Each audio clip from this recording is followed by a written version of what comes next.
നിർബന്ധിച്ചത് കൊണ്ട് പോയതാ. ആ സ്ത്രീക്ക് ഒരു 45 വയസ്സെങ്കിലും തീർച്ചയായിട്ടും കാണും.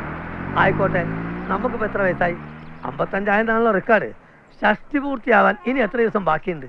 താൻ കൊള്ളാമല്ലോ, പറഞ്ഞു പറഞ്ഞ് താൻ എന്നെ കിളവനാക്ക. ആക്കുന്ന എന്തിന്? ആയില്ലേ?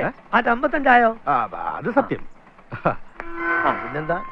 അതെ, ഈ 55കാരന് ഒരു 45കാരിയെ കെട്ടിയാ പോരെ? ചെറുപ്പക്കാരിയെ കെട്ടുന്നത് ഈ പ്രായക്കാരന് തീക്കളിയോ? പറഞ്ഞേക്കാം.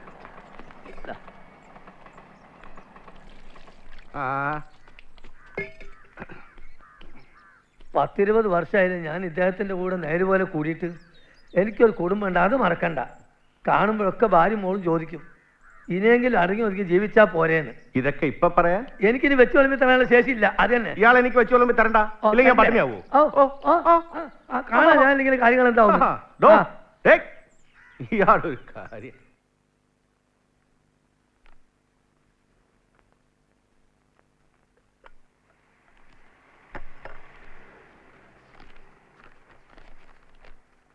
ഒരു കാര്യം പറയാതിരിക്കാൻ വയ്യ.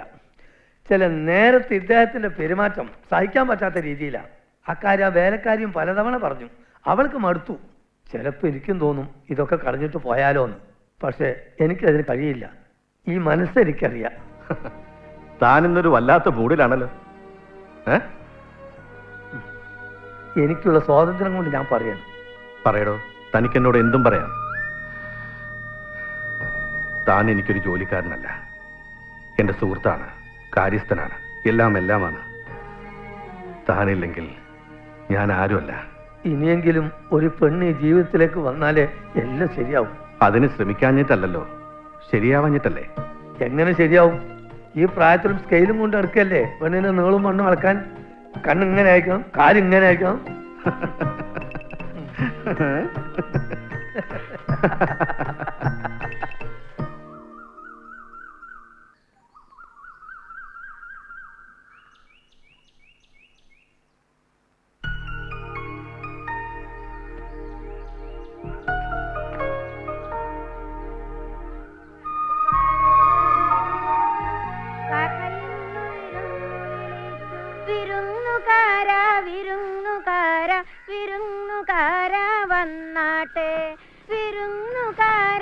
നീ എന്താ മുറ്റടിക്കാണോ അതോ ഗാനമേള നടത്തുകയാണോ? അല്ല സാറേ, മുറ്റടിക്കുക. അല്ല സാർ, മുറ്റടിക്കുക.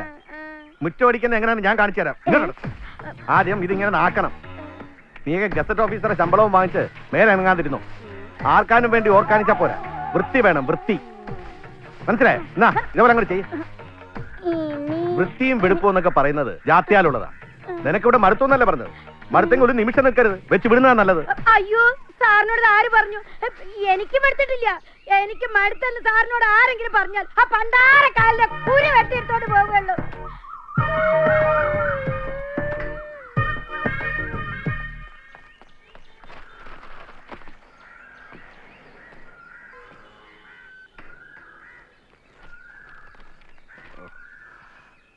എന്താടോ ഇത്? ചായ? അതല്ല, ഇതെന്തുവാന്ന്? ഇത് കാക്കക്കാഷ്ടല്ലത്. അതിപ്പം കാക്കയോട് തൂറരുതെന്നൊക്കെ പറയാൻ പറ്റുമോ? താനാ വെള്ളം കിട്.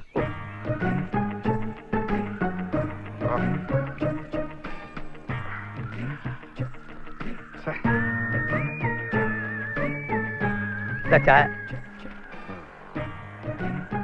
ഓ, തനിക്ക് ഈ ഗ്ലാസ് ഒന്ന് നേരെ ചൊവ്വേ കഴിക്കൂടെ? നന്നായി കഴി, വേറെ ചായ എടുത്തോണ്ടോ? ഇതുകൊണ്ട് കളാ. ഓരോന്ന് ഇറങ്ങിക്കോളും മനുഷ്യന് രാവിലെ. എന്തിനാണ് അത് കളഞ്ഞത്? നല്ല കട്ടിപ്പാലുണ്ട് ഉണ്ടാക്കിയ ചായയായിരുന്നു. എനിക്ക് തന്ന ഞാൻ കുടിക്കില്ലേ? അല്ലെങ്കിൽ എനിക്കറിയാം എനിക്ക് തരില്ലെന്ന്. ഞാൻ പറഞ്ഞതൊക്കെ അതേപടി അവിടെ കൊണ്ടുപോയി വിളമ്പിയല്ലേ? അങ്ങനെ പറ്റിപ്പോയി. അദ്ദേഹത്തെ ഒന്ന് നേരാക്കി എടുക്കാൻ നോക്കിയതാ. കേടായ വണ്ടി ജാക്കി വെച്ച് പോക്കും പോലെ ഞാനൊന്ന് ശ്രമിച്ചു നോക്കി. കമലാക്ഷി അത് വിട്ടേക്ക്. ഇനി ചായ ഇടണോന്ന് ഇട്ടതുണ്ട്, ഇതൊന്ന് കഴുകിച്ചാ മതി. ഇങ്ങ് താഴണ. എന്തിനാ ഇതിങ്ങനെ ഇപ്പോഴും കഴുകണത്? പിന്നെ അണ്ണന് വേറെ ഒരു പണിയില്ലാഞ്ഞിട്ടാ എപ്പോഴും കഴുകിക്കൊണ്ടിരിക്കും. എന്നാ ആ ചായ ഇങ്ങോട്ട് ഒഴിക്കും. എന്തിന്? ആ ചായ ഇങ്ങോട്ട് ഒഴിക്കും. വേലയൊക്കെ ഞാൻ കാണിച്ചു തരാം.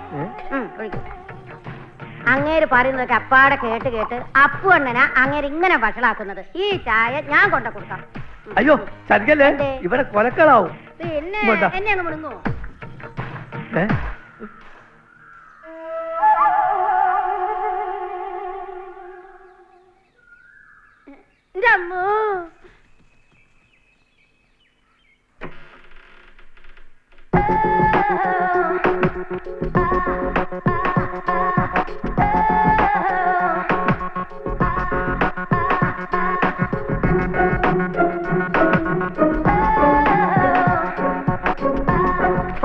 എത്ര പ്രാവശ്യം പറഞ്ഞിട്ടുണ്ടടാ ഇതുപോലത്തെ പടങ്ങളൊന്നും ഇവിടെ ഒട്ടിക്കരുതെന്ന്. ചുമ്മാതല്ല ഏത് നേരം കഥ പറച്ചിരിക്കുന്നത്. മയക്കുമരുന്നും സിറിഞ്ചൊക്കെ ഉണ്ടോടാ? അയ്യേ ഞാൻ ആ ടൈപ്പൊന്നുമല്ല. നിന്നെയൊക്കെ എങ്ങനെ വിശ്വസിക്കും? ഈ മുറിയൊക്കെ വെടിപ്പാക്കിയിടണം. പ്രൊഫസർ ബാലേന്ദ്ര മേനോന്റെ വീട്ടിലെ മുറി ആയിരിക്കണം ഇത്. മനസ്സിലായോ?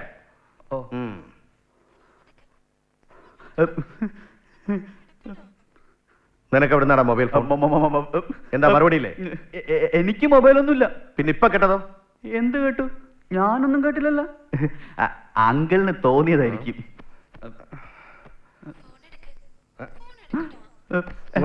അല്ല എന്താടാ മൊബൈൽ ആണോ? ഇതെവിടുന്നാ? ഇതെന്റെ ഒരു ഫ്രണ്ടിന്റെ.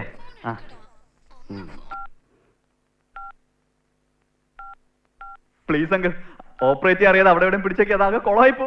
വില കൂടിയ സെറ്റാ. അല്ല അങ്കിളെ അങ്കിളെ നശിപ്പിക്കല, അങ്കിളെ നശിപ്പിക്കല പ്ലീസ്.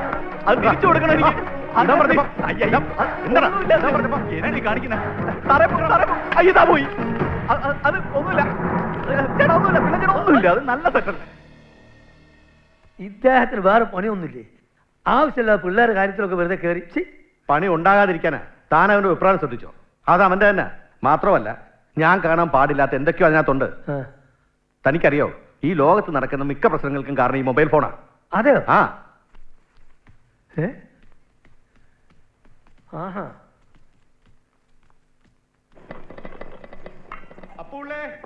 വരുന്നു. അണ്ണാ ഞാൻ നോക്കാം. നീ ഇതിൽ കയറി പിടിക്കാതെ പോയൊരു വാഴയില വെട്ടിക്കൊണ്ട് വാ. ചെല്ലേ. അല്ല എന്തിനാ വാഴയില? ഇതിനകത്ത് ഇട്ടാ മതി. എന്റെ വായി കിടക്കുന്നത് കേൾക്കും കേട്ടോ. പോയി പറഞ്ഞ പണിയേ. ചെല്ലി. പറഞ്ഞാലും മനസ്സിലാവില്ല. ഞാൻ തോറ്റു പോയുള്ളൂ. കത്തി എവിടെയാ? കത്തി കൂടി ഞാൻ എന്റെ കയ്യിലെടുത്തരണോ? പോയി നോക്കി എടുത്തോണ്ട് പോ. ആ കത്തി വേണ്ടിയിരിക്കണം. എന്നെ കഷ്ടപ്പെടുത്തുന്നല്ലാതെ എന്താ ഇതിലൊക്കെ ഒരു കാര്യം? ആ പാത്രത്തിൽ രണ്ട് കൊണ്ടുപോയി എന്തൊരു കുഴപ്പം? അല്ലെങ്കിൽ അയാൾക്ക് ഒരെണ്ണം വന്നിട്ട് വെട്ടിക്കൊണ്ടുപോയി കൂടെ?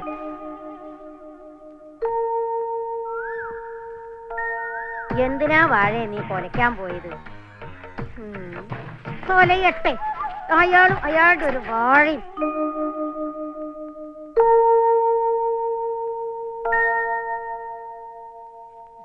നന്നായില്ല. ഒരു വാഴയില വെട്ടിയെടുക്കാൻ ഇത്രയും സമയം വേണം? പിന്നെ വേണ്ടേ? ആദ്യം വാഴ വെട്ടി അത് താഴെ വന്നിട്ട് വേണ്ടേ അതിന് ഇല വെട്ടിയെടുക്കാൻ? അപ്പൊ വാഴ വെട്ടിയോ? വെട്ടി. ഏത് വാഴ? കൊലച്ച് നിൽക്കണ വാഴ. ദൈവമേ, നീ എന്നെ കൊല്ലിക്കും. അപ്പൊ നമുക്ക് ഇല വേണ്ടേ? എന്ന് വെച്ച് കൊലച്ച വാഴ പോയി വെട്ടല? അയ്യോ അയ്യോ, ഇനി നോക്കിക്കാതെ മാറ്റിയെടുക്കേ. ചെല്ലേ. അയ്യോ ഇതിനകത്ത് ഇത്തിരി അഴുക്കുണ്ട്. ഇതെവിടത്താ മാറ്റുന്നത്? നോക്കട്ടെ. അണ്ണ അത് ചോറിടുമ്പോ വാടിക്കോളൂ അണ്ണ. വാടുവല്ലേ?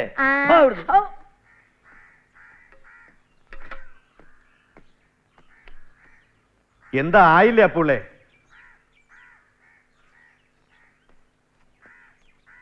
ഇതാ ചുട്ടരച്ച ചമ്മന്തിയും അച്ചാറും കാച്ച മോരും മാത്രമേ വെച്ചിട്ടുള്ളൂ. എന്താ അത് പോരെ? മതിയെങ്കിൽ മതി. പക്ഷേ ഇദ്ദേഹം എന്ത് പറഞ്ഞാലും ശരി, ഇനിയെങ്കിലും ഇലവാട്ടി പൊതിയല്ലോ ഒന്ന് മതിയാക്കണം. ഒരു ടിഫിൻ ബോക്സ്, അത് വെക്കാൻ ഒരു ബാഗ് മതി. തൽക്കാലം എന്റെ കാര്യം ഞാൻ നോക്കിക്കൊള്ളാം. ഒരു ഉപദേശമായിട്ട് വന്നോളൂ. എന്തിനാ അയാളോട് കിടക്കും പിന്നേരൊക്കെ പറയാൻ നടക്കുന്നത്? എന്തിനാ ഇതിനെ കൊണ്ടുപോയി തിന്നട്ടെ അയാള്. ഒന്ന് പോരെ അവിടെ. നിന്നെ ആരെയും കൊണ്ട് വിളിച്ചോ? മേലാലിക്കാര്യം പറഞ്ഞുകൊണ്ട് വന്നേക്കരുത്. ഓ വരുന്നു മാക്കോത. ഞാനൊന്നും വരുന്നില്ലേ? എനിക്കെന്ത് കാര്യം? ചെല്ല്.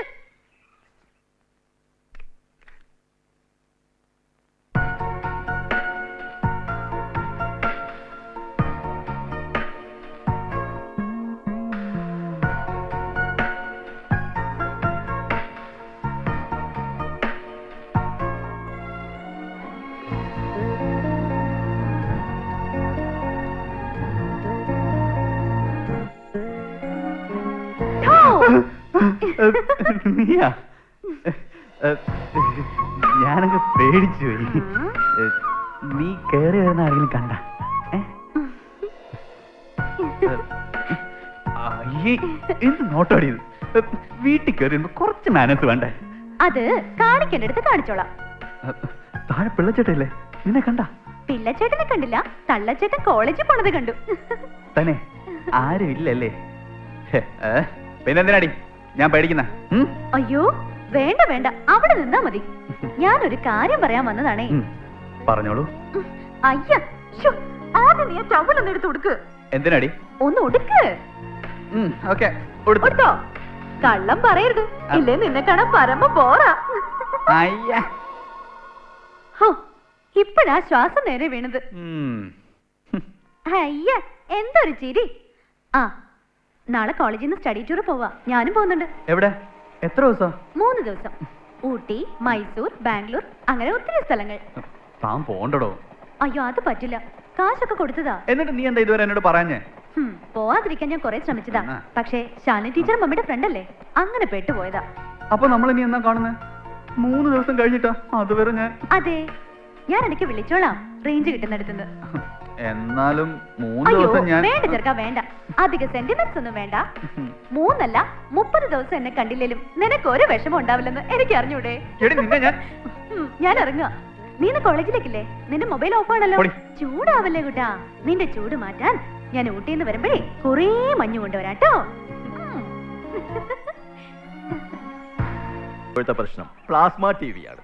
വാങ്ങിക്കൊടുത്തില്ലെങ്കിൽ തലാക്ക് ചൊല്ലുന്ന ലക്ഷണം. വാങ്ങിക്കൊടുത്താൽ എന്താ സാറേ? 3 കുട്ടികളുടെ ബാപ്പി ആക്കിയില്ലേ സാറിന്?